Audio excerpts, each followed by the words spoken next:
¿Qué tal, amigos de Contracara? ¿Cómo están? Una nueva edición de nuestro programa. Martín, ¿qué tal? ¿Qué tal, Manuel? ¿Qué tal, amigos de UPCTV? ¿Cómo va todo? Bien, al menos en el campo político, el presidente Pedro Castillo ha tenido un discurso bastante auspicioso frente a la comunidad internacional, ¿no? En Washington. Su primera salida importante, Su diría, ¿no? primera Bueno, salida importante, y es una salida que definitivamente evidencia una línea política, al menos en términos oficiales. Sin embargo, es una línea política que para algunos de pronto, acá en el Perú, gente que proviene de su partido, no claro. está mirando con buenos ojos, algo que me parece bastante paradójico. Bueno, ya no es tan paradójico, Manuel, nos estamos acostumbrando a esto, ¿no? No, bueno, su visita a México para la cumbre de la CELAC, cumbre, por cierto, en la que estuvo protagonizada sobre todo por el intercambio de palabras entre el presidente de Uruguay, Lacalle, con Maduro, ¿no es cierto? Sí, El presidente de Uruguay criticó duramente a los gobiernos de Venezuela, Cuba y Nicaragua, y también lo del presidente de Paraguay, ¿no? Que decía que su presencia en la CELAC no significaba reconocer a Maduro como así presidente es. de Venezuela, lo cual ocasionó pues la típica respuesta de un hombre como Maduro, a quien todos conocemos. Y luego, como tú decías, Castillo viajó al norte, a Washington, para estar con la OEA, reunirse con el secretario general de la OEA, el señor Almagro, y luego también su discurso en las Naciones Unidas en Nueva York. Así que ven, vamos a ver y analizar con detenimiento este contexto que ha propiciado el Sí, presidente con este viaje y sobre todo analizar cuál es el comportamiento de personajes que están en su partido y que tienen cierto protagonismo, no necesariamente por tener un discurso atemperado ni conciliador, sino no, básicamente por tener un discurso de confrontación, ¿no? así El es, caso así del es, congresista Bermejo, por ejemplo, por que ejemplo. estos últimos días ha estado muy activo en distintos lugares, teniendo declaraciones bastante altisonantes. Y también, ojo, no nos olvidemos del tema Venezuela, que tú lo has mencionado. Hay unos dimes y diretes, nada más y nada menos del primer ministro Bellido, Sí, ¿m? Con funcionarios muy importantes de Cancillería. así es, Manuel. Creo que lo vamos a tocar en este programa porque es importante, porque tiene que ver lo que tú mencionaste, ¿no? Unos dicen una cosa, del mismo gabinete me refiero, otros dicen otra cosa, pero en fin. Vamos a tocar entonces sobre esa primera salida de Pedro Castillo fuera de nuestras fronteras. Entre las buenas noticias, debemos decir que el proceso de vacunación sigue, sigue bajando las edades, lo cual está muy bien, ¿no es cierto? Ya hemos superado los 24 millones de vacunas aplicadas, estamos llegando y vamos a llegar pronto, esperemos, a los 25 millones. Ya hay más de 14 millones y medio con la primera dosis y nos estamos acercando, Manuel, ya hemos pasado los 9 millones y medio de vacunados con dos dosis. Y eso está Así muy es. bien, hay que seguir, hay que seguir. Y además, Manuel, siguen llegando vacunas y ya se ha firmado felizmente los contratos para el próximo año. Acuérdate Así es. que justamente el vicecanciller Aquí, en Luis este Enrique programa. Chávez en este programa nos dijo que esto iba a ser un anunciado en los próximos días y así fue. Sí, es importante que ya grupos etarios de 22, 23 años Sí, estén siendo vacunados, porque así se tiene una población mucho más amplia, ¿no? En cuanto a la protección sanitaria. y pronto a los adolescentes también, Manuel. Ya tenemos Pfizer de sobra, bueno, no sé si de sobra, pero tenemos Pfizer en Tenemos. buena cantidad también para empezar a vacunar a los adolescentes y que este proceso de la vuelta a clases, que se está haciendo de una manera muy paulatina y muy lenta y como debe ser, Así es. se puede hacer de una manera un poquito más acelerada. Ojalá. Ojalá, Martín, todo va a Ojalá. depender cuál es el comportamiento de este virus, sus Sí, mutaciones sí, respectivas, el sí. próximo año. Y tener También. muy en claro si va a ser necesaria una tercera dosis, cómo se va a manejar eso, o va a ser dosis completa, que significa que aplicaciones, ¿no? Ojo, la FDA ya ha dicho que tercera dosis no, ¿eh? La FDA, y Bien. es una base en la que seguramente muchos países digamos, toman en Y cuenta habría que su siguiente aclarar que decisión. la FDA es el organismo gubernamental norteamericano dedicado por velar, ¿no?, por la calidad en temas sanitarios en su país, en Estados Unidos. Y antes ojo, de... Martín, Sí, antes de pasar a otra cosa, te quería preguntar, sí. ¿y qué es lo que propone la FDA? ¿O Bueno, por solamente ahora da no. ese diagnóstico? ¿Y por qué? ¿Cuál es el argumento? Dice que todavía no, sí lo ha aceptado o sí lo han aceptado para mayores de 65 Ok. con ciertas complicaciones también de salud, pero que por el momento no van a aceptar. ¿Qué es lo que Pese, Israel está trabajando, ¿no? sí, Personas mayores de no, 60. y pese a que a los laboratorios también lo han recomendado, pero en fin, ellos sabrán, ¿no? Vamos a tener que verlo eso con detenimiento. No, lo otro que quería comentarte es nuestra preocupación, por supuesto, de este proyecto legislativo presentado por Perú Libre en el Congreso, para que en caso de emergencia el gobierno pudiera dictar medidas temporales que deban ser cumplidas por operadores, proveedores y usuarios de telecomunicaciones, ¿no? Y también que el gobierno, con carácter excepcional y transitorio, podría asumir temporalmente la prestación directa de determinados servicios o explotación de redes de telecomunicación. Y eso tiene que ver directamente con los medios de comunicación, por supuesto. Ya varios organismos han presentado su preocupación, ¿no?, respecto a esta posible ley, que aún está en proyecto, pero que por el momento aparentemente y afortunadamente no ha recibido el respaldo de los demás grupos legislativos. Bien, vamos a analizar también este aspecto porque hay que considerar desde la campaña presidencial, Perú Libre siempre ha tenido más bien una voz beligerante con la prensa. Así y además, es. no nos olvidemos que en este mismo momento las coberturas periodísticas que se realizan, sobre todo con el presidente de la República y el primer ministro Bellido, no son muy favorables o no son muy cómodas para nuestros colegas. Siempre hay un No, incidente, siempre sí, salen los es verdad. guardaespaldas a tapar la cámara, a separarlos del presidente o a separarlos del primer ministro. El mismo primer ministro tiene declaraciones muy, pero fuera de lugar, que no Con un corresponden, colega, mira, no corresponden con la jerarquía que así es, implica totalmente de ese acuerdo. cargo. Parece que él se olvida que es primer ministro y actúa de una manera bastante desaconsejable y que es grosera, ¿no? Sí, sí, tienes toda la razón y creo que estoy totalmente de acuerdo contigo con que lo traigas a colación. Esto ocurrió, recordemos, con nuestra colega de TV Perú, Tiffany Tipliani, hace unas semanas, luego con Helen Menices de Radioprogramas, y lo del primer ministro. Esto es, en ese caso, en el caso de estas dos colegas, con miembros de seguridad del presidente Castillo, y también con un colega de Latina, Jorge Malborg, que Así es. tuvo también un encontronazo con el primer ministro, que le dijo literalmente que se lave los oídos porque no sabía Sí, escuchar, ¿no? Lo cual, algo como tú dices, no, totalmente no fuera de corresponde lugar. totalmente fuera de lugar. Así que, Sí, por supuesto, nuestra solidaridad con los colegas, sin duda alguna. sí, exactamente. Me parece que este tipo de episodios deben servir al primer ministro para reflexionar en relación a su comportamiento. No, Totalmente de no acuerdo. por él, sino por lo que él representa. Exactamente, totalmente de acuerdo. Bien, Manuel, bueno, yo creo que ya podemos ir presentando nuestra siguiente entrevista con el analista político José Carlos Requena y con el que, por supuesto, tocaremos varios de los temas que hemos planteado en esta presentación del programa. Bien, entonces vamos a conversar con José Carlos Requena. Adelante. Vamos. Bien, amigos de Contracara, ahora tenemos el gusto de recibir al analista político José Carlos Requena. José Carlos, bienvenido a UPCTV. ¿Qué tal, Martín? Manuel, ¿cómo están? Encantado. ¿Qué tal? Gracias por recibirnos. José Carlos, quería empezar esta entrevista con la siguiente pregunta. Fíjate, el presidente Pedro Castillo ha salido por primera vez en una gira bastante importante fuera del Perú y ha tenido tres puntos importantes: CELAC, OEA y la ONU. Y más allá de analizar punto por punto o reunión por reunión, que quería antes que nada una primera valoración tuya respecto a esta primera gira del presidente. Bueno, mira, en los espacios formales creo que ha estado dentro de lo estándar, es decir, ha dicho las generalidades que suele decir un presidente en esas circunstancias. Sí. Es en los espacios anecdóticos, si quieres, donde digamos, ha mostrado más falencias, algunas de ellas, la verdad, bien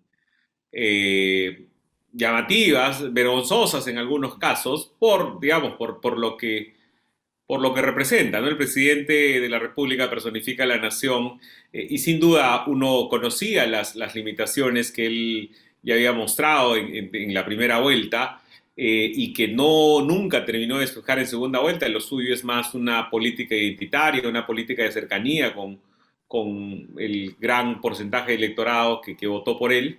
Ujú. Pero claro, verlo en escena termina siendo algo, digamos, de todas maneras, desalentador, ¿no? Y ahí uno tendría que ver, digamos, cuál ha sido el rol de Cancillería en todo esto, porque al final de cuentas es la Cancillería la que organiza estos viajes y la que también debería estar teniendo en cuenta de cuáles son los fuertes y cuáles son las debilidades del presidente y en consecuencia evitar digamos, no te diré ocultar, pero disimular las debilidades, porque, digamos, esas son lamentablemente las que han causado Ujú. más comentarios, ¿no? A partir de esta gira o mini gira del presidente de la República, que para muchos tiene puntos muy positivos en relación al económico, ¿bien? Que puede generar mayor confianza. Sin embargo, ese aspecto se viene mostrando un poco percudido porque al interior del gobierno empiezan a surgir una serie de contradicciones. O sea, el primer ministro calla al viceministro de Relaciones Exteriores, prácticamente lo desautoriza cuando él se refiere o trata de hacer un deslinde en relación al gobierno venezolano, Nicolás Maduro específicamente. Pero luego el ministro del Interior sale a favor de Relaciones Exteriores manifestando que él está de acuerdo con el deslinde de Maduro. Entonces, ¿qué cosa está ocurriendo allí? ¿Por qué esa falta de sincronicidad en cuanto a discurso político de un Estado? Porque ya estamos hablando de un Estado, ¿eh? Y ni siquiera he mencionado Perú Libre. He mencionado básicamente a integrantes que conforman el gobierno. Mira, yo creo que tiene el problema fundamental está nuevamente en la presidencia, ¿no? Más allá de la elocuencia, creo que cada presidente le puede dar o le quiere dar o le da un énfasis a su respectiva administración, y los ministros básicamente tienen que ejecutar ese énfasis, ¿no? Eso obviamente está o debería estar, debería haber alguna sintonía entre el presidente y el premier. Y el premier tendría que ser el liderazgo de toda esa, de la implementación de esta agenda, ¿no? Si uno se pone a pensar en lo que Toledo, que era un ministro, perdón, que era un presidente débil, con una popularidad muy baja, con una oposición muy dura al frente, tenía a Alan García como líder de la oposición entonces. El propio García, que su énfasis era básicamente borrar lo que había hecho en el primer gobierno y ahí, digamos, hizo un gobierno más de centro-derecha, si se quiere.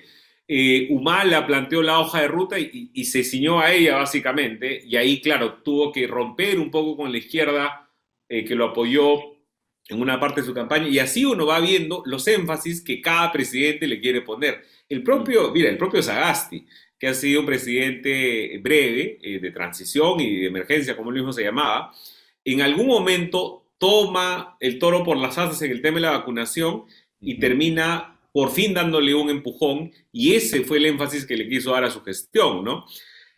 ¿Qué vemos en el caso de Castillo? Pues él llegó al poder con este discurso de no más ricos no más pobres en un país rico, eh, pero no tiene finalmente nada de contenido. Y claro, ha habido estas pugnas entre un grupo de gente que quisiera ver al Castillo moderado y un grupo y muchos de ellos en el gabinete, gente como Aníbal Torres o gente Así es. como el propio Rodríguez Cuadros, en fin, gente más de un sector progresista, si se quiere, y gente mucho más radical como Cerrón, ¿no? Entonces, Así estas es. pugnas, si no tienen un ordenador, y ese ordenador debería ser el propio Castillo, Claro. terminan causando este Exactamente. desorden que estamos viendo, A ¿no? esto quería hacer una pequeña repregunta. Dale, dale. El presidente Pedro Castillo teóricamente debería ser la palabra que defina cualquier tipo de política nacional. Y lo que estamos viendo es que no tiene la jerarquía necesaria para poder cumplir ese rol.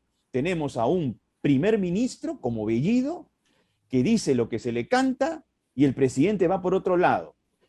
Eso definitivamente, como has mencionado tú, porque has mencionado un nombre clave, el señor Vladimir Cerrón, que es presidente de Perú Libre. Definitivamente, él es el elemento de perturbación porque hay una pugna política. ¿Hasta qué punto esa pugna política te parece a ti que va a tener vigencia? Porque en algún momento esto se tiene que definir. Mira, la verdad, por lo menos, mira, uno en otras circunstancias, uno diría, un gobierno así no dura 5 años, ¿no? Pero hay tantas cosas en el horizonte bueno, que vamos a ver cuánto dura, porque fíjate, estamos septiembre finalizando ya. Seguramente octubre o noviembre van a ser las épocas en las que se va a terminar de debatir el presupuesto de la República. Luego ya viene Navidad. Luego vienen las vacaciones, que en la sierra son temporada de lluvias, no pasa nada. En consecuencia, estamos en marzo, abril, y al poco tiempo ya llegan las elecciones subnacionales. Entonces, digamos, creo que hay muchos elementos que pueden hacer que este caos se mantenga. Yo creo que lo sano será que en algún momento se dirima hacia un gobierno más moderado. ¿Por qué? Porque es lo que creo yo es lo realista. O sea, yo no digo que vaya a ser un gobierno que no tenga ciertas reivindicaciones, pero un gobierno como el que plantea Cerrón, creo yo, es muy malo para el país y además es insostenible, porque entre otras cosas lo que requieres es caja. Y si lo que vas a hacer es dilapidar los recursos que tienen, pues claro, digamos, uno puede decir, bueno, pero eso le puede durar 5 o 10 años, y quizás sea así. Fíjate cómo ha terminado Venezuela, ¿no? En consecuencia, yo creo que lo más sano sería que Castillo gire hacia una agenda mucho más moderada, que no escape las reivindicaciones por las que peleó, pero que las plantee de una manera razonable, ¿no? Hay muchos aspectos que la verdad no requieres cambiar leyes y muchas veces son cosas simplemente de mejorar procesos, ¿no? Entonces, claro, y ahí eso en un ambiente en el que una oposición como tal no se termina de distinguir. ¿Quién es el líder de la oposición ahora? ¿No? O sea, a estas alturas tú ya tenías en todos los gobiernos identificado a alguien. El llamado a ser líder de la oposición solía ser el contendiente de segunda vuelta. En esta ocasión está muy desgastada y cada vez que puede alzar un poco la cabeza, pues se activa el antifujimorismo, entonces eso le termina dando réditos a Castillo. Entonces es todo muy, digamos, como que te invita a ser estático, lamentablemente, todo, ¿no? Pero, José Carlos, cuando tú dices que este gobierno debería ser más moderado, ¿es porque tú crees que lo va a hacer o porque tú crees que debería hacerlo? Y me refiero a lo siguiente, porque claro, con este problema que mencionó Manuel antes, en cuanto a Maduro, en cuanto a la posición de Cancillería y lo que respondió Bellido, ya el ministro del Interior ha salido a respaldar al canciller, ¿no es cierto? Y a la Cancillería. Entonces hay dos bandos ahí claramente, ¿no? Y si tuvo una oportunidad Castillo de moderar este gabinete, tal vez esa oportunidad ya pasó en su momento. Bellido estaba en la cuerda floja, el ministro de Trabajo estaba en la cuerda floja. En ese episodio tan surrealista, cuando Bellido le pide la renuncia, él dice que bueno, que se la ha pedido, pero en realidad no significa que ocurra, ¿no? Entonces, estamos en un gobierno en el que claramente está dividido en dos, como dice Manuel. Y además, recordemos lo que reveló el domingo pasado el programa Punto Final de Latina en cuanto a las actas que revelan que Castillo no está presente en el Consejo de Ministros y el que lidera esas reuniones es claramente Bellido. ¿Cómo podemos interpretar esto? ¿Existen dos gobiernos? ¿Existe un gobierno liderado por Bellido y otro por Castillo? ¿O estoy viendo demasiado Netflix? Mira, yo creo que existen esos dos bandos que ustedes han identificado. Yo lo que te digo es que lo que creo que sería mejor para el país y Claro. para la supervivencia de Castillo. Creo que eso va a pasar, yo coincido contigo, creo que esos momentos ya pasaron. Creo que y siempre que hay rumores de que sí es inminente el cambio y todo, yo creo que es más expectativa que realidad, ¿no? O sea, eso yo creo que muy dentro de Castillo, además, creo que habita más el Castillo pragmático, pero que en su pragmatismo en algún momento optó por lo radical y ahí se ha quedado. porque de otra manera, mira, nombrar a Bellido como primer ministro creo que ya es una señal de eso. Persistir en Maraví, porque fíjate, Maraví se mantiene en el gabinete por Castillo, básicamente, ¿no? O sea, Claro, y claro. es como una desautorización a Bellido, pero está ahí, ¿no? Entonces, claro, y digamos, ahí uno podría distinguir hasta tres bandos, ya no dos, porque tú tienes a Castillo y sus amigos, digamos que Ajá. sería Maraví y quizás algún ministro más, tienes a Cerrón, Bellido y algunos otros más, y tienes a los que provienen de la izquierda capitalina, Franque, ¿no? O gente de otros. Torres y Maurto incluso, ¿No? ¿no? Claro, claro, entonces es la verdad, es un... son varios gobiernos, efectivamente, ¿no? Y en el camino, claro, lo que tienes es un país lamentablemente ralentizado. Manuel hablaba de las señales positivas en el ámbito económico. Yo no veo ninguna señal positiva, la verdad. Y de hecho, es cierto que hay esta voluntad. Yo les invito a invertir, pero a la Eso vez era. no termina de despejar el tema de la Constitución, que siempre causan cambios, ¿no? O persistes en no ratificar a Velarde al frente del BCR, o ni siquiera saber cuál es la identidad de los tres nominados por el Ejecutivo. Entonces, hay muchas cosas que están claras. La gente habla, hoy está incertidumbre, en realidad, lamentablemente, hay certidumbre, y la certidumbre es que estamos lamentablemente parados, ¿no? O sea, ¿te parece que lo que él ha dicho afuera es básico? Claro, no hay una coherencia con lo que él ha dicho afuera con lo que vino ocurriendo acá en términos de acción. Exacto. Hay 3 directores todavía pendientes para el BCR que nombra el Ejecutivo. Claro, hay 6, ¿no? Bueno, en realidad hay 7. Si cuentas a Velarde también.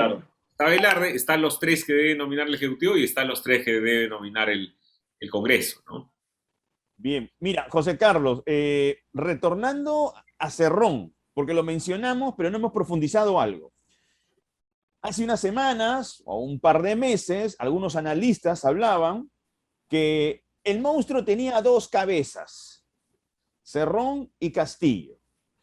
Pero en los últimos tiempos nos hemos podido dar cuenta que al parecer, bueno, hay pues ahí ciertos distanciamientos.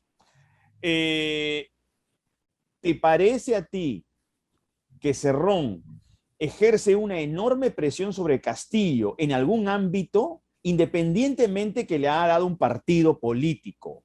¿O ese elemento para ti es suficiente para que Pedro Castillo sea tan dubitativo en desmarcarse? Porque lo que tocaría es desmarcarse de Cerrón y hacer el gobierno que él quiere sin ningún tipo de perturbación y ahorrarse pues una serie de dolores de cabeza.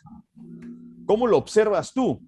Bueno, es que ahí también de nuevo partimos de una pregunta importante: ¿cuál es el gobierno que el señor Castillo quiere? Y nuevamente regresamos a las limitaciones, porque claro, ¿quién es Castillo?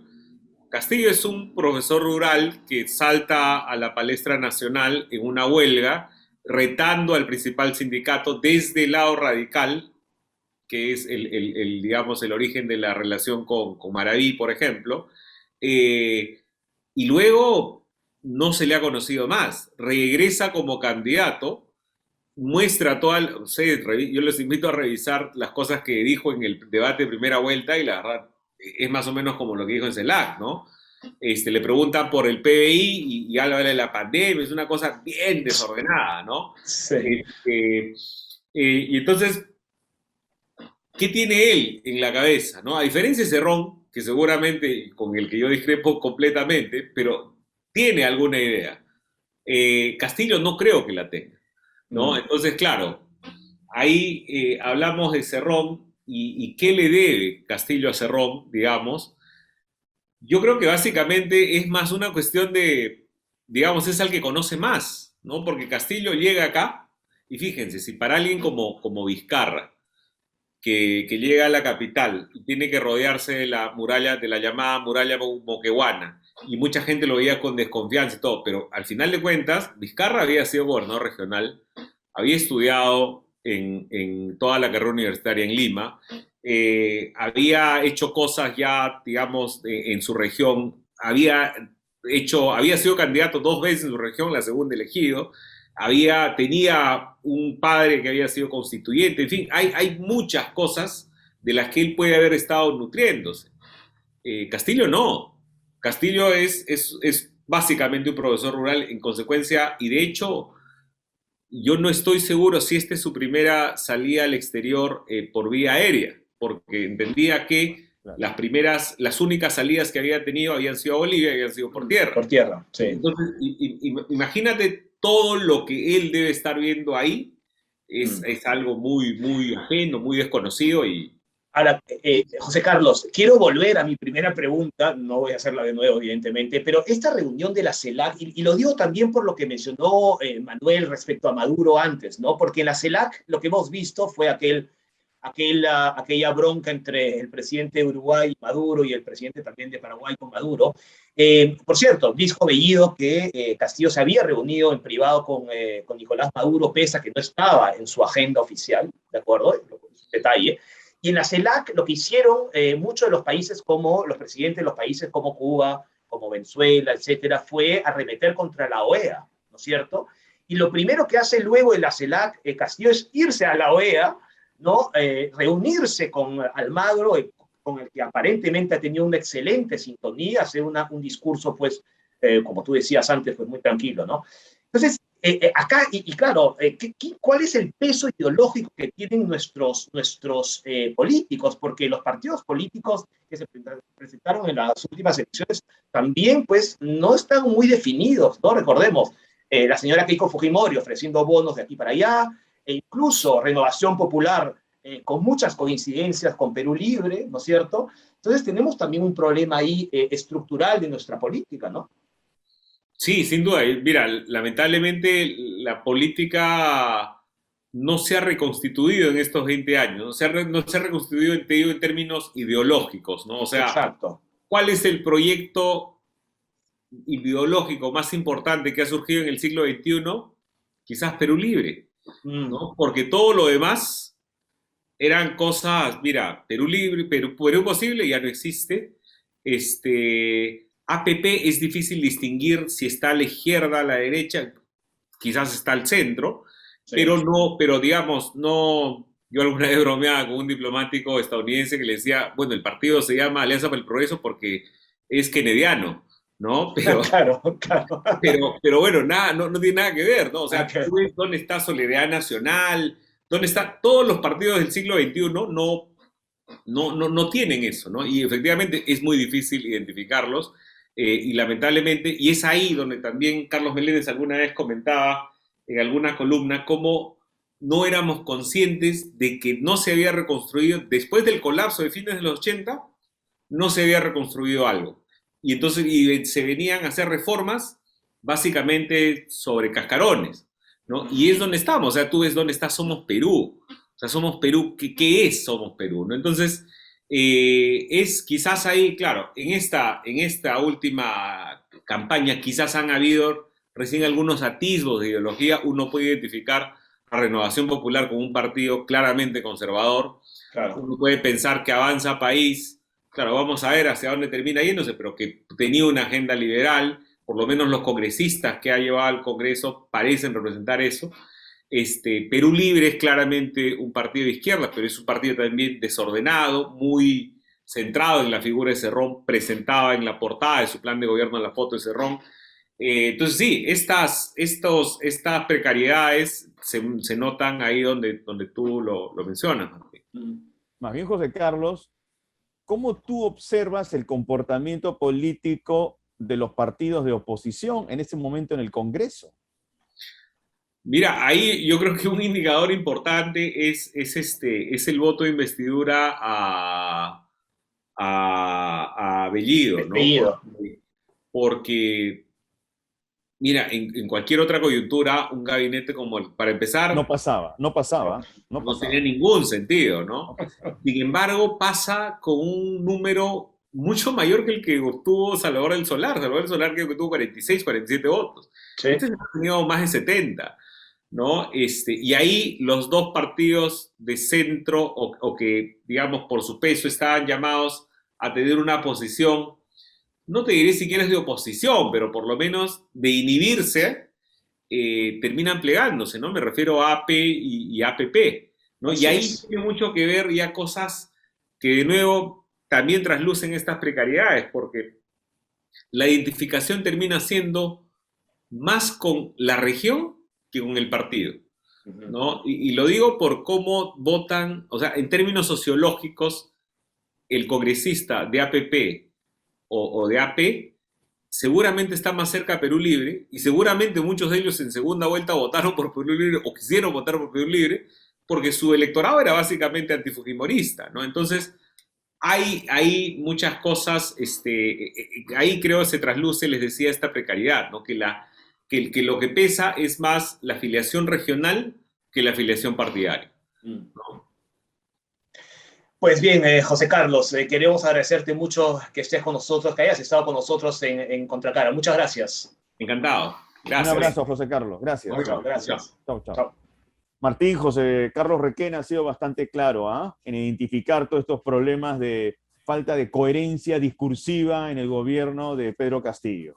Falta de coherencia discursiva que forma un caos, y un caos que luego se traslada a nuestra clase política, ¿no es cierto?, al no saber muy bien cuál es la dirección de este gobierno, que hizo una cosa en Lima o en el Perú y hizo otra cosa pues en México, en Washington o en Nueva York.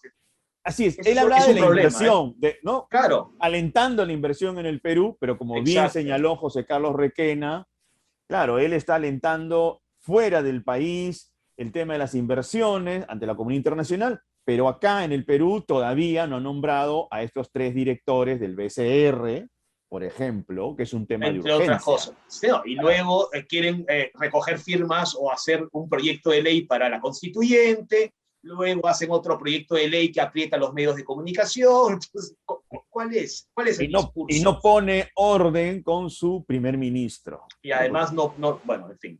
Señor Bellido pareciera que fuera primer ministro de otro presidente. Es que no hablan, aparentemente no hablan. Pero en fin, Manuel, pasemos a lo siguiente. Tenemos a nuestro colaborador, Francesco Tucci, docente, pero que nos presenta el espacio Así va el mundo. Sí, él se va a referir a la alianza AUKUS, una alianza que está conformada por Inglaterra, Estados Unidos y Australia, y que tiene una finalidad muy puntual: ayudar a Australia en que tenga un submarino nuclear. Sí, y esto ha traído un problema a China le ha generado mucha ansiedad.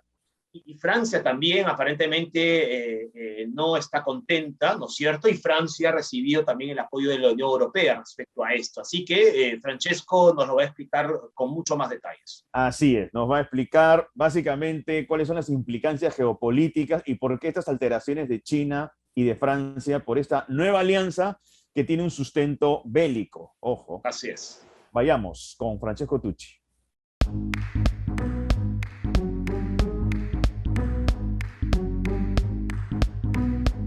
El 17 de septiembre, el presidente francés Emmanuel Macron llamó a consultas a sus embajadores en Estados Unidos y Australia.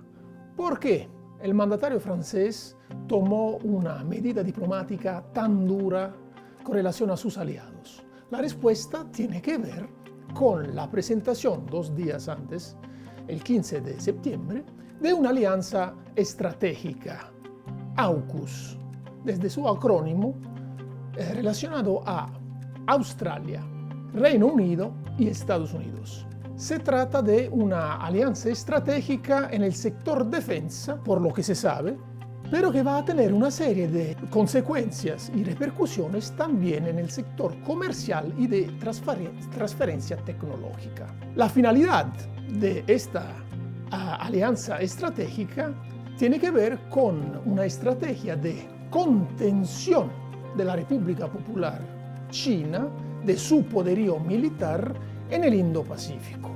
¿Por qué Francia reaccionó de esta manera al anuncio de esta alianza estratégica? Porque se afirmó que Estados Unidos y el Reino Unido habrían ayudado y ayudarán a Australia a dotarse de submarinos nucleares.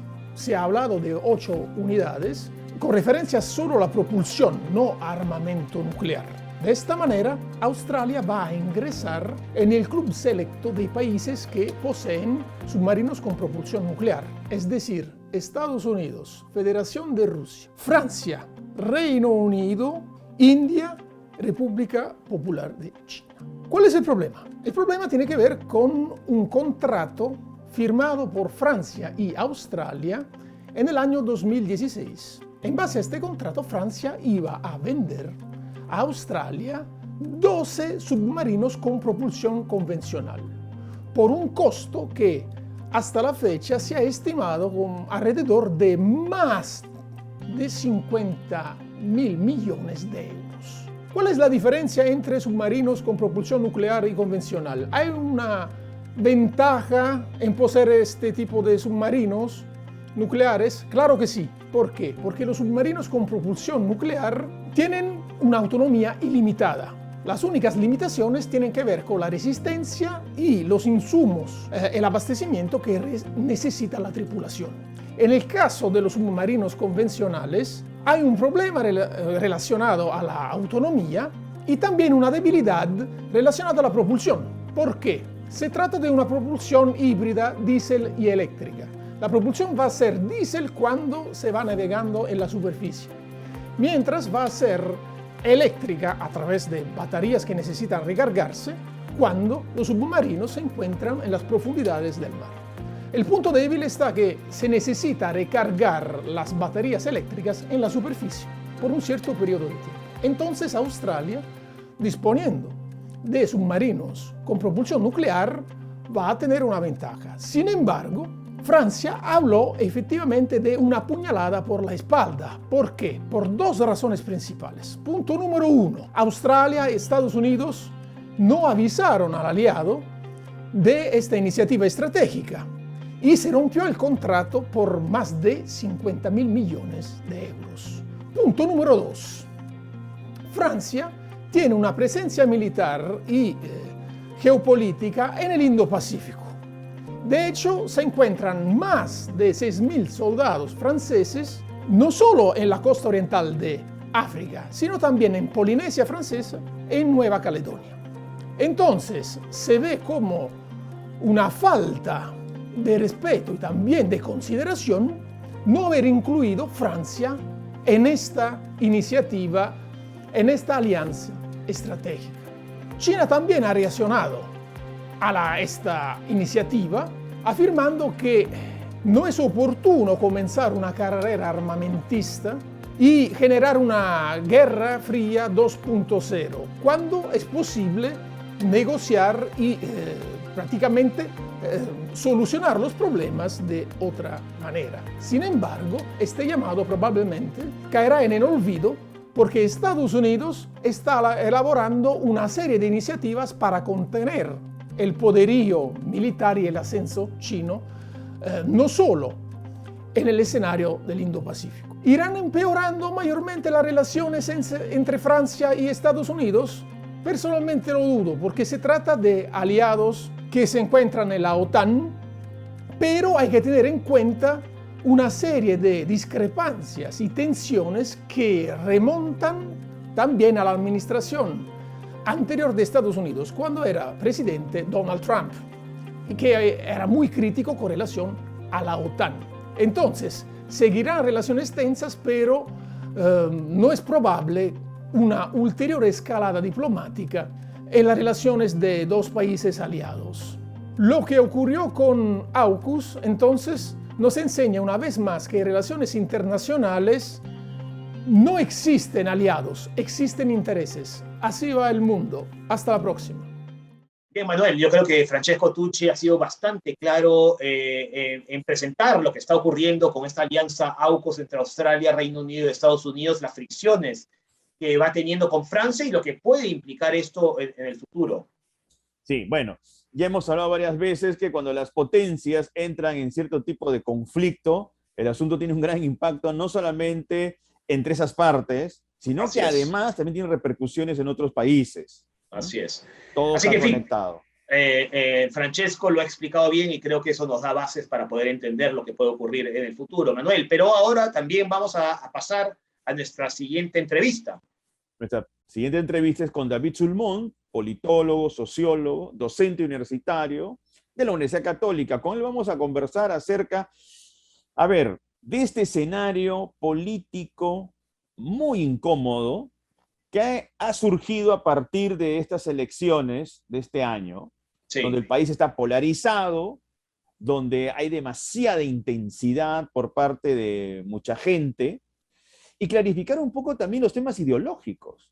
¿Qué Sí. ser de izquierda? ¿Qué ser liberal? Porque muchos hablan, pero la verdad que conceptualmente me parece, conocen poco, ¿no? Sobre todo de los Sí. fundamentos teóricos, Y de yo las creo que es corrientes políticas. y creo que es muy importante saberlo, y David nos va a enseñar y nos va a explicar eso, sin duda alguna. Así que, si te parece, vamos ya con la entrevista. Vamos con la entrevista con David Sulmont. Bueno, amigos, retornamos con el programa y ahora estamos con la presencia de David Sulmont. David es politólogo, sociólogo y profesor de la Universidad Católica. Con él vamos a conversar sobre aspectos que tienen que ver con la ideología y con la intolerancia, un tema que ha sido muy recurrente en estos últimos meses. David, ¿qué tal? ¿Cómo estás? ¿Qué tal? Encantado, ¿cómo están? ¿Qué tal? Bienvenido, David.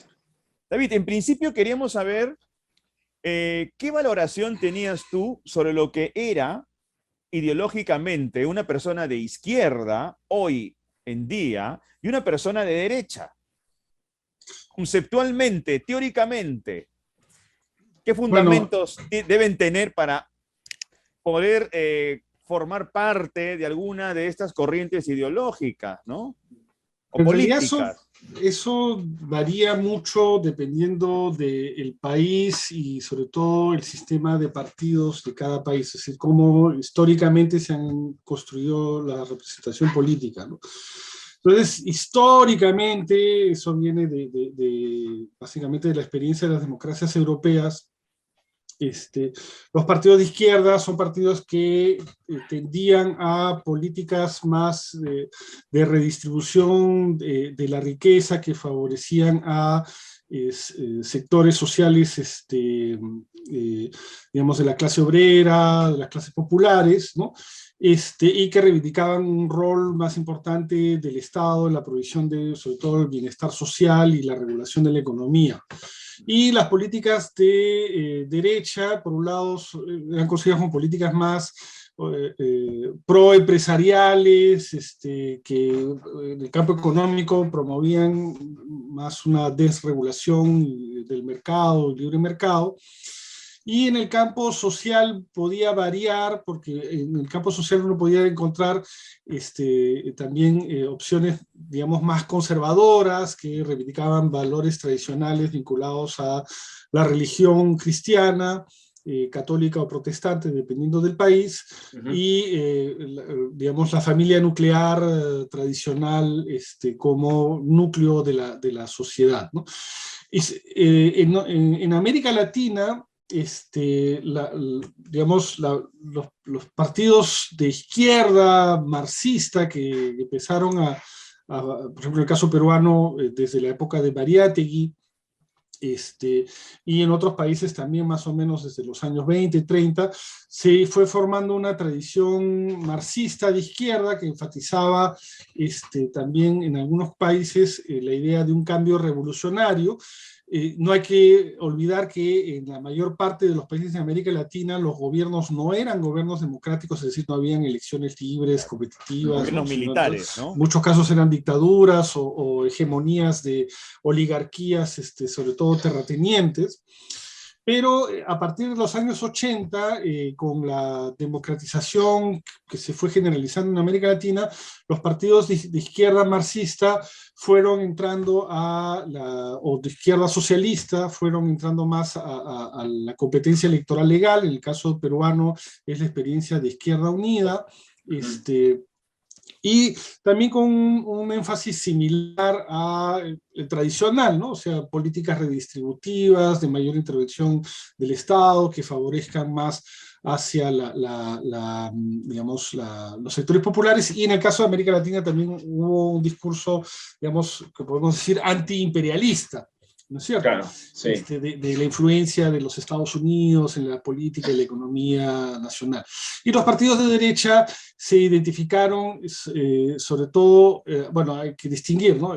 Antes de Velasco eran partidos que apoyaban más la oligarquía terrateniente, ¿no? Había distintos sectores más tradicionales, que eran los gamonales de la sierra, que por ejemplo se agruparon en la Unión Nacional Odrista durante el gobierno ¿cómo se llama? El primer gobierno de Belaúnde. Y después hubo digamos, una especie de centro derecha asociado con la democracia cristiana, ¿no? Que fue tratando de plantear políticas un poco más reformistas, ¿no? Que después se divide y después se divide, ¿no? Así es, ¿no? Entonces, pero yo creo que en el caso peruano en particular, la experiencia del conflicto armado interno, la subversión de Sendero Luminoso, sus actos terroristas, y el autoritarismo en la época del fujimorismo, digamos que trastocó estos clivajes políticos que se habían construido en los 80, con tú tenías un partido de izquierda, una coalición, una alianza de izquierda legal, partidos de centro como el APRA, de centro derecha como AP, PPC, eso, digamos, con la época del conflicto armado interno, el terrorismo y el autoritarismo de Fujimori, ese sistema de partidos básicamente dejó de existir y no se ha reconstruido. Entonces, tenemos en algunas élites culturales y políticas y sociales discursos de izquierda que además de los temas tradicionales han incorporado nuevos temas, en algunos casos, por ejemplo el tema de la equidad de género, la ampliación de derechos civiles a poblaciones LGBTI y el tema medioambiental o los discursos ecologistas, ¿no? Y por el lado de la derecha, sobre todo a partir de la influencia del fujimorismo, esta idea de la mano dura como forma de enfrentar los problemas, sobre todo de inseguridad, ¿no? O sea, que tiene que haber una acción fuerte del Estado, incluso autoritaria, para enfrentar problemas que puedan generar cierto desorden social. Y sí, los últimos 20 años, diría yo, a esto se ha unado un discurso conservador, incluso reaccionario, anti equidad de género, anti LGBTI, esta cuestión de con mis hijos no te metas, que es parte también del activismo de grupos religiosos, tanto evangélicos como conservadores católicos, como Sodalicio y Opus Dei, que también forman parte de digamos, universo cultural de ideas que podemos llamar de derecha en el caso. Pero es algo, David, disculpa, es algo que comparte, por ejemplo, la izquierda de Perú Libre, ¿no? Durante la campaña han estado muy cercanos a esas posturas, ¿no? Pero quería hablarte sobre la izquierda, algo que has estado mencionando, y recordé un artículo que esta semana publicó Diego Fonseca, el escritor argentino, en el New York Times, titulando que la izquierda latinoamericana es de derecha, ¿no? Y permíteme citarte una pequeña frase que me gustaría que comentaras. Él dice que la amplia mayoría de la izquierda jamás se preparó para gobernar, apenas para llegar al poder. Y señala que la izquierda latinoamericana es intelectualmente mediocre y políticamente infantil, ¿no? Y esto, ojo, lo toma como ejemplo las izquierdas de Venezuela, de Argentina y de Nicaragua.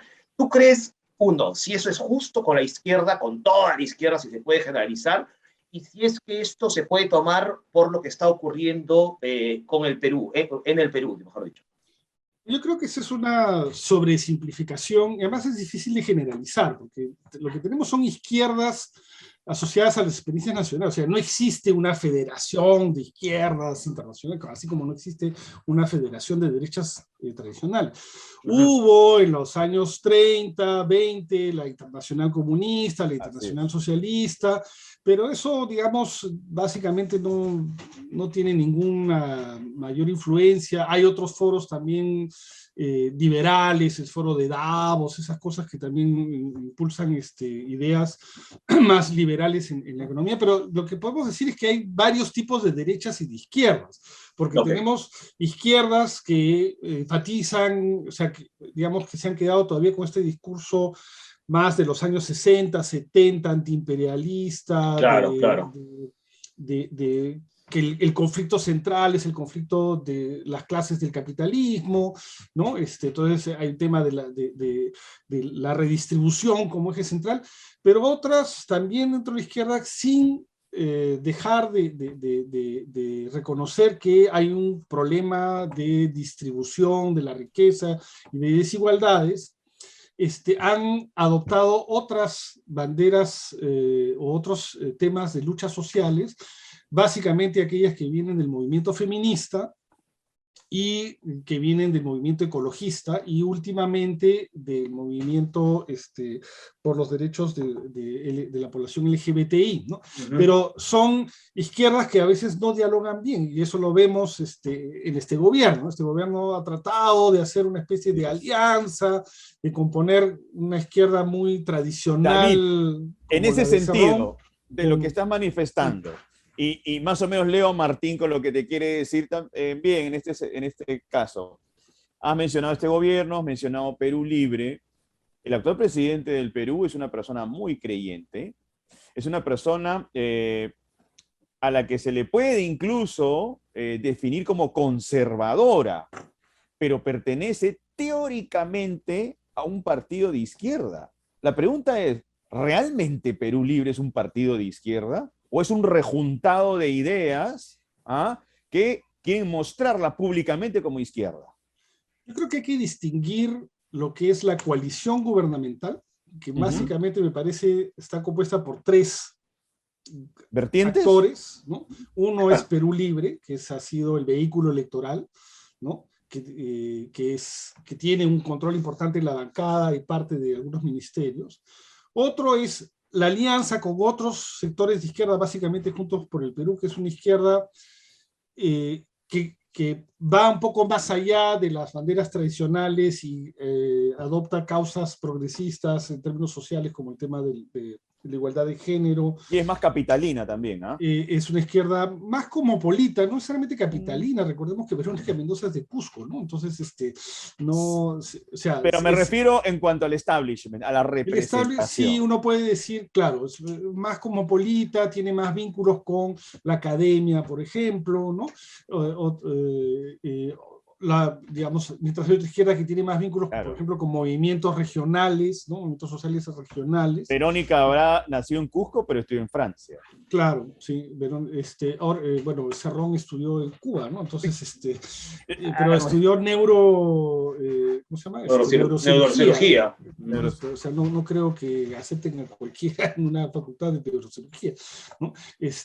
Y tenemos el grupo o sea, está Cerrón, los aliados de esta izquierda un poco más liberal en términos sociales, y el entorno de Castillo, que es un entorno más de relaciones personales, con sectores de maestros y claro, gente, ahí podemos ver de repente gente de entorno familiar, redes familiares, que no se conoce muy bien, porque hay que recordar que Castillo no es militante de Perú Libre, Castillo recién se inscribió, él quería formar su propio partido, ¿no? Un partido de maestros rurales, ¿no?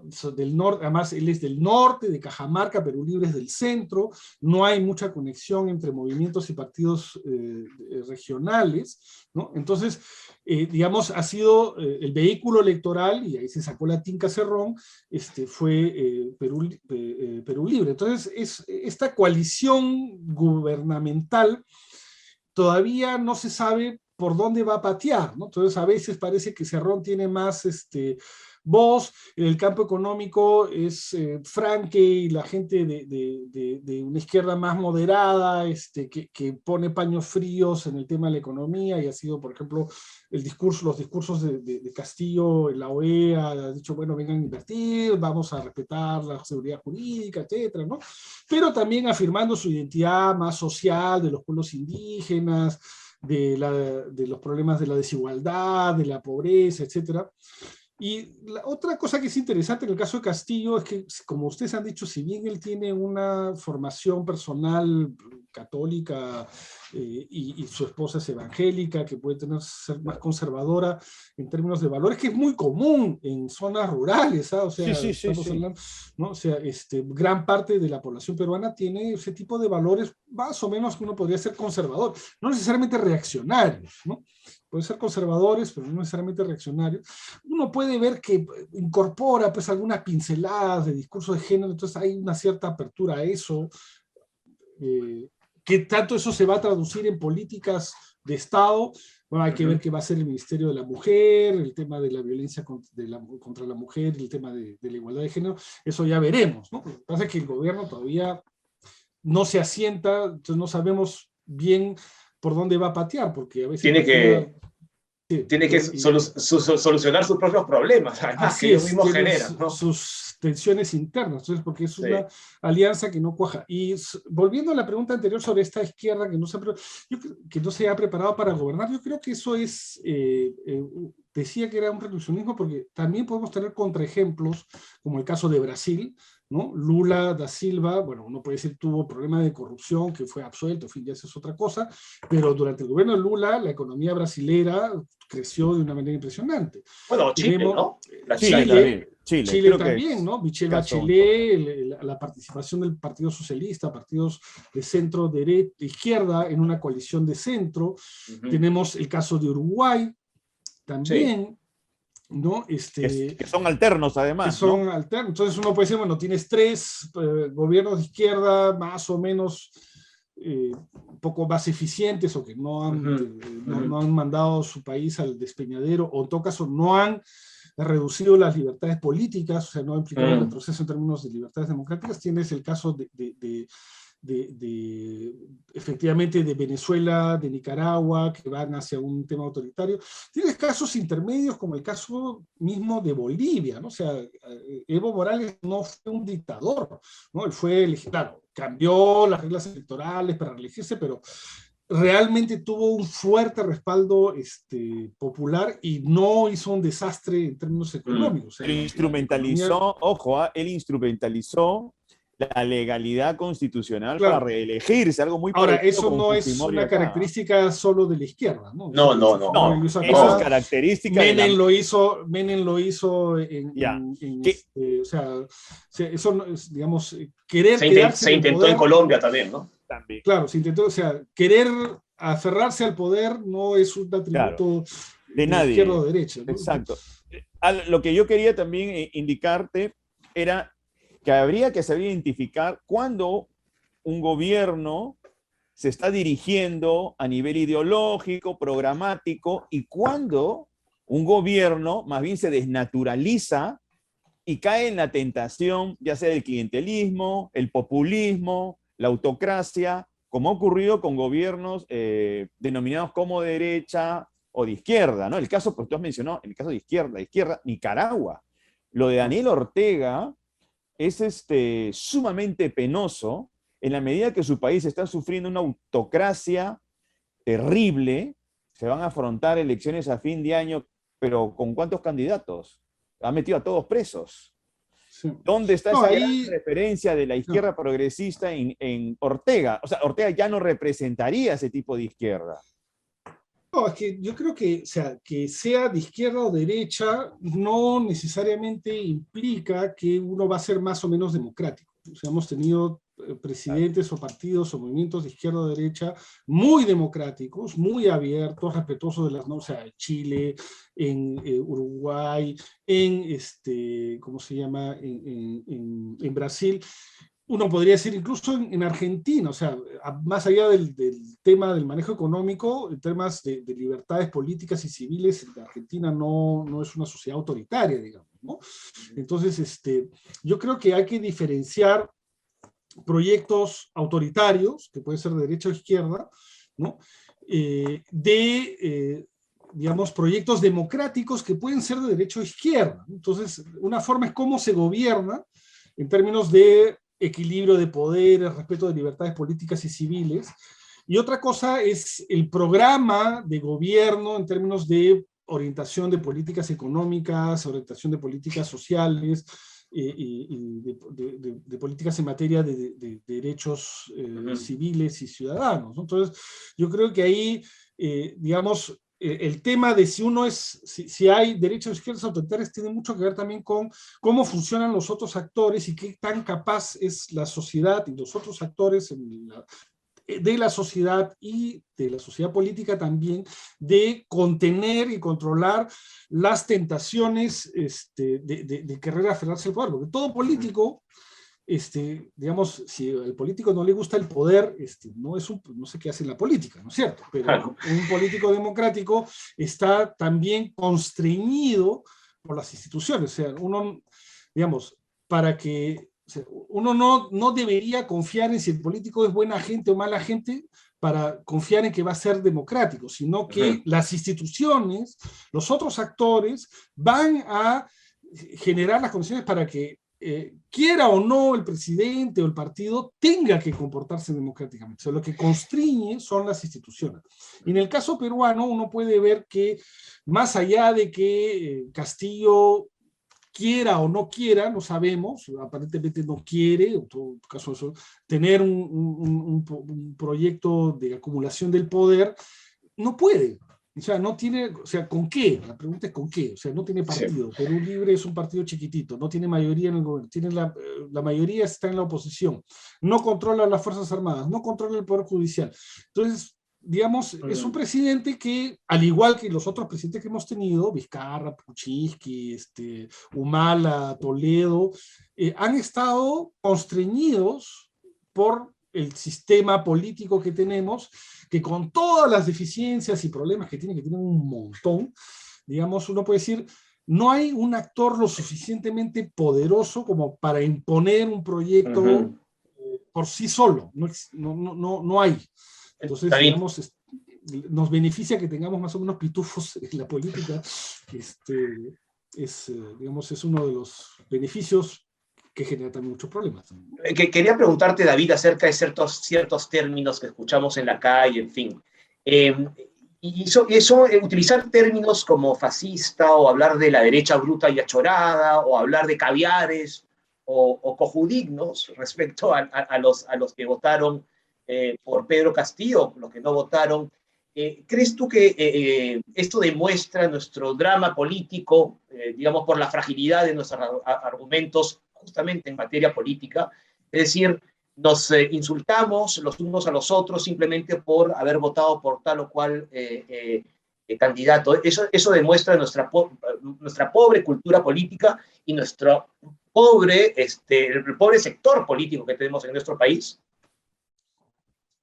No más que otros países, diría yo. O sea, uno puede ver cómo se tratan los republicanos y los demócratas en Estados Unidos, la cuna de la democracia, el país democrático más antiguo del mundo. O sea, bueno, pero los argumentos digamos, en el ambiente legislativo son de mejor calidad que aquí, por ejemplo, digamos, cuando escuchamos lo que ocurre en Si uno ve los talk show y a nivel de la legislación, los estados, o sea, recuerda que Estados Unidos es un estado federal, entonces hay senados y federales y cámaras de representantes federales, o sea, Estados Unidos ha tenido una insurrección que se han metido al Capitolio, ¿no? Entonces, acá en el Perú, que yo sepa, nadie se metió al Congreso de la República a incendiarlo, o a robarse cosas, y la única vez que recuerdo que hubo fue en una huelga durante Fujimori se metieron a Palacio de Gobierno y saquearon cosas, de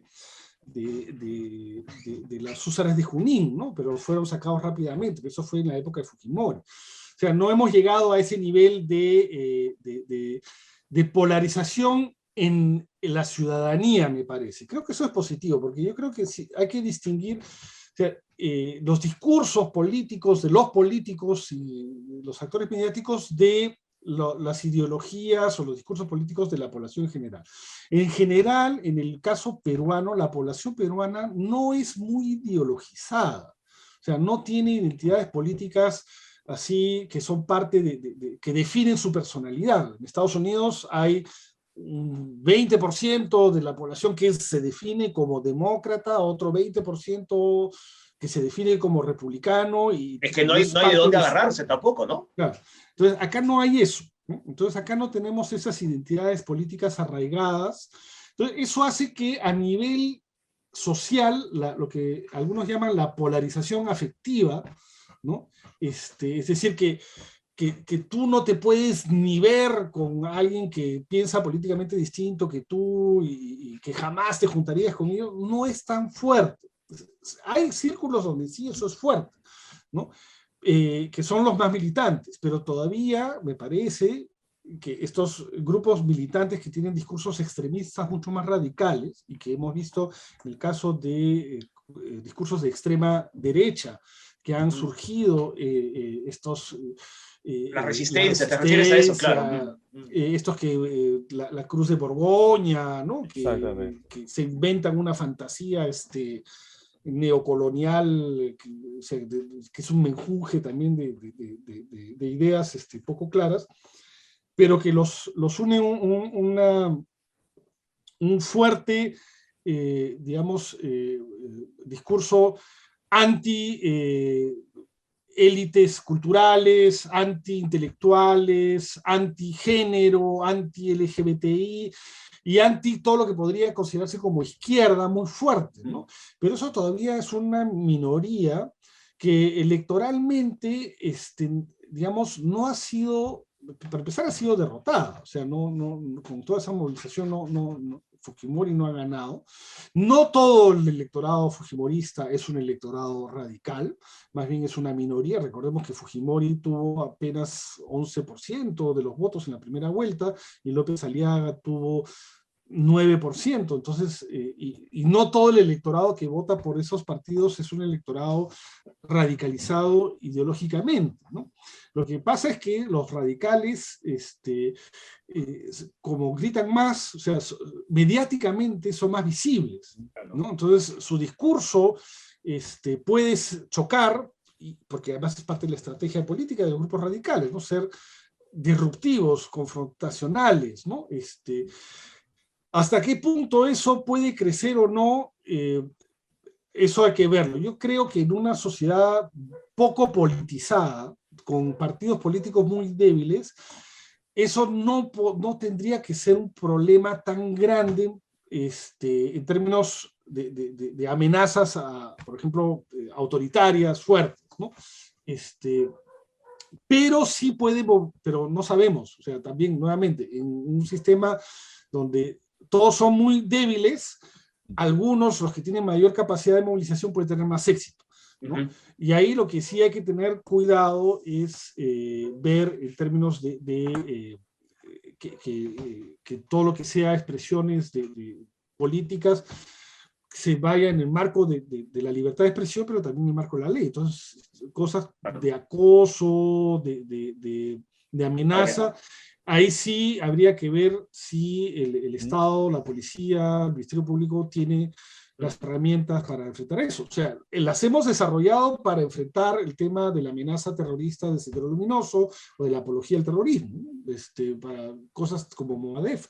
Pero tenemos un instrumental similar para amenazas de seguridad. No el tema de discurso, que grite lo que quiera, la gente puede decir lo que le dé la gana, ¿no es cierto? Pero amenazar y ejercer la violencia ya es otra cosa. Entonces ahí hay que ver si las instituciones que deben garantizar el orden público están, digamos, tienen esa gente en el radar. Deberían tenerlo, como ocurre en todas las sociedades democráticas. O sea, hay la policía... Bueno, teóricamente tienen las herramientas, ¿no? Teóricamente. Sí, veamos si es que en la práctica pueden utilizarlas de manera eficiente. David, lo que pasa es que no tenemos una legislación, por ejemplo, contra discursos de odio. Eso no está, no está desarrollado en nuestro caso, ¿no? Y ahí es complicado porque el tema de la libertad de expresión, en fin, son aguas, hay que trabajarlo con mucho cuidado esas cosas. David, te agradecemos mucho tu participación en el programa. Muchísimas gracias por tus apreciaciones. Muchas gracias, David. Hasta luego, encantado. Un fuerte abrazo. Chao. Chao. Bien, Manuel, fíjate, hemos estado hablando de aquella izquierda y de aquella derecha, ¿no? Que no han sido estructuradas, por lo menos en nuestro país en los últimos años, ¿no es cierto? David Zulmond lo ha explicado, creo que bastante bien. Y el problema, y por eso hacía esta pregunta, es que la población tampoco se ve reflejada en los partidos políticos. No. Y mira, y eso tiene relación a que en nuestro país la institucionalidad en general no está muy afianzada. La institucionalidad política, la vida partidaria, es en todo caso un ámbito que no ha sido fortalecido. Entonces, creo que tiene una lógica que la mayoría de los pobladores no tengan pues ese tipo de conexión y más bien se conviertan en un electorado, ¿no?, bastante volátil. Hoy día votan por verde, mañana por rosado y pasado por blanco. O sea, no hay una fidelidad también ideológica porque no están ideologizados en su mayoría. Y fíjate, hemos estado hablando, mira, Fuerza Popular, que tiene una K como símbolo, que es la K de Keiko Fujimori, Pedro Pablo Kuczynski, que tenía Peruanos por el Cambio con el PPK, que desapareció luego. Las iniciales eran la marca política, ¿no? Alianza para el Progreso, cuyo presidente es el señor César Acuña, que sin el señor Acuña no sabíamos qué podría ocurrir con aquel partido. Nunca entendí la conexión con el programa Alianza para el Progreso. No. Kennedy. Nunca lo entendí. Sí, nunca. Bueno. Pero sí me entiendes, ¿no es cierto? Es muy caudillista, son muchas personas que representan a un partido y que sin ellas, pues el partido desaparece. Incluso eso pasó con Perú Posible, con Toledo, ¿no es cierto? Y ni hablar con el APRA, ¿no? Los partidos grandes, o que referenciábamos como grandes en los 80, golpeados, ¿no? El PPC, que hasta ahora no puede levantarse. Quizás Acción Popular ha levantado un poco la cabeza, pero, sí, ojo, tampoco es el partido de los años 80. Claro, son muchos invitados que tal vez ni siquiera están identificados con aquella Acción Popular de los 80. Ni siquiera tienen idea del discurso ideológico. Nada. Eso.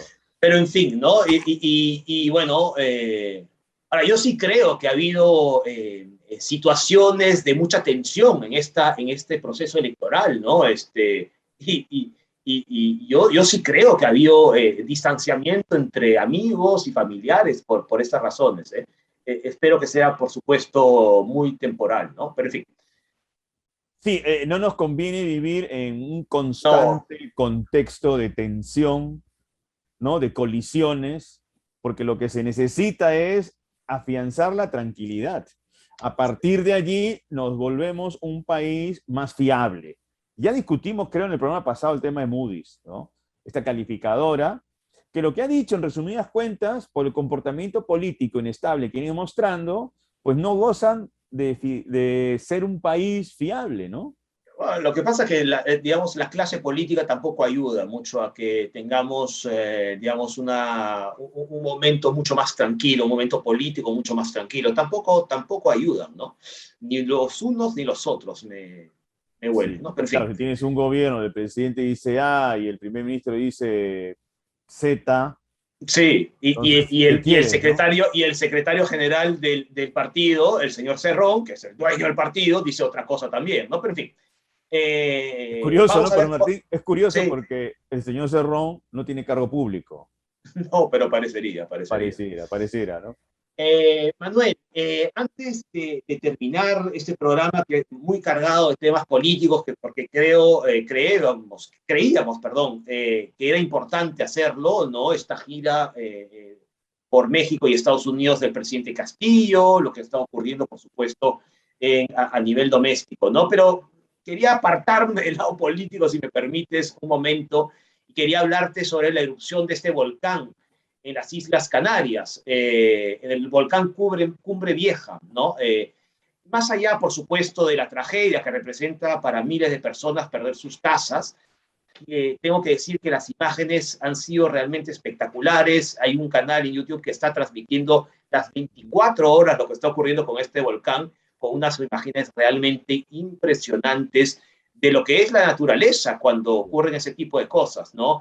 La fuerza natural. Recordemos que las Islas Canarias están compuestas por 7 islas, una de ellas es justamente esta de La Palma, donde está este volcán, ¿no? Afortunadamente no ha habido pérdidas humanas, muchas pérdidas materiales y el desplazamiento de 5.000 personas, que no es poco, ¿eh? No es poco. Pero en fin, y por supuesto el Etna, también en Sicilia, también ha hecho erupción. aunque en ese caso es mucho más común y los italianos de la isla de Sicilia están más acostumbrados a eso, ¿no? Sí, las imágenes son espectaculares. Son en la medida que espectaculares. hay una estética, ¿no? Sí, De esta situación tan, a ver, que nos revela el poder de la naturaleza cuando se desata. Y sí. sentimos que somos tan vulnerables. Sí, claro, ¿cómo controlas eso, no? Claro, Es ¿cómo controlas incontrolable. un volcán? Y no saben, y además no hay previsiones de cuánto puede dejar de expulsar lava, ¿no? Y ríos, auténticos ríos de lava, que van bastante rápido. Estaban diciendo 80 metros por hora. No es poco, ¿eh? No, No es para poco. nada. ¿Cómo controlas eso, no? Pero en fin, quería hacer esa mención porque es algo que me ha impresionado mucho verlo por televisión, sobre todo en horas de la tarde en Lima, horas de noche y madrugada en las Islas Canarias con las luces, en fin, una cosa realmente espectacular. Perfecto. Quería No, mencionar. Martín, no, está muy bien porque es importante poder acercarnos a ese tipo de temas, sobre todo porque también, como te decía, ¿no? Revela también la fragilidad del ser humano. Está bien que el ser humano también asuma su papel en este mundo. No somos pues tan poderosos como a veces creemos. Así es. Creo que hay Así es. manifestaciones de la misma naturaleza que nos van indicando pues nuestra fragilidad.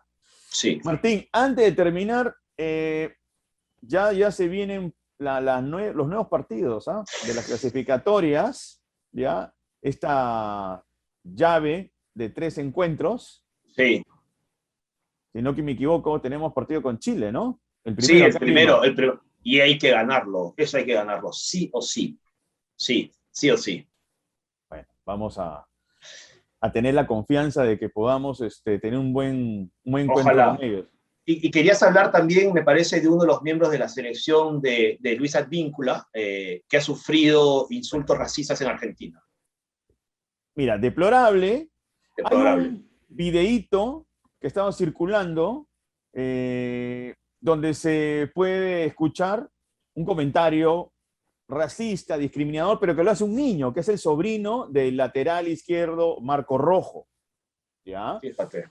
Pero claro, la criatura lo dice como una broma, sin que haya pues una corrección, lo suelta, porque ya lo tiene interiorizado, ¿no? Y eso nos indica cómo muchas personas pueden tener interiorizadas este tipo de ideas discriminatorias a través de una broma. Sin duda. Que al final son comentarios de ofensa.